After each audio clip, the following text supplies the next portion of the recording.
जाना मके रोज बेटा जाना मके रोज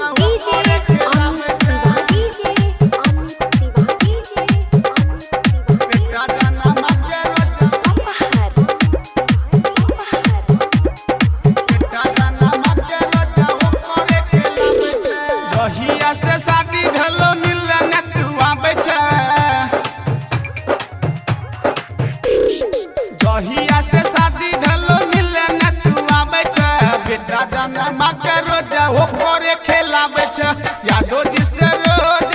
मुंह मारा बाबे छ तू बेटा जाना मके रोज हो करे खेलाबे छ डीजे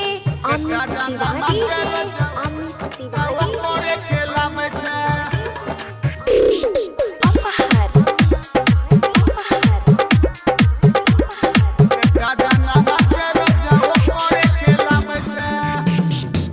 रोज मिले आबै छल रहर में डुबकी लगैया तोरा पोखर में डुबकी लगैया तोरा पोखर में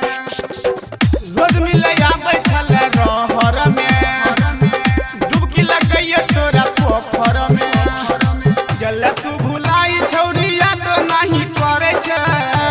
भुलाई छौरी याद नहीं करे छै जल तू भुलाई छौरी याद नहीं करे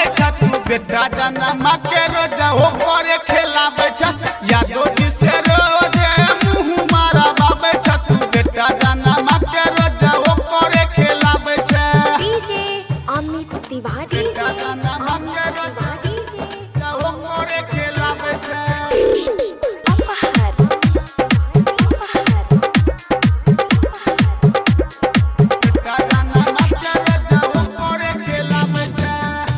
संग चल गल ही दिल्ली में रमन जी के ठेक ललही दिन में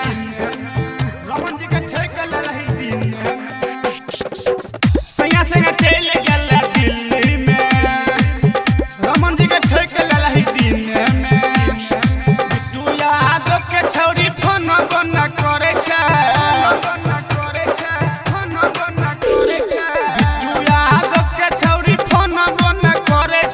बेटा जाना मके रोज हो करे खेलाबे छ यादो जी से रोज मुंह मारा बाबे छ तू बेटा जाना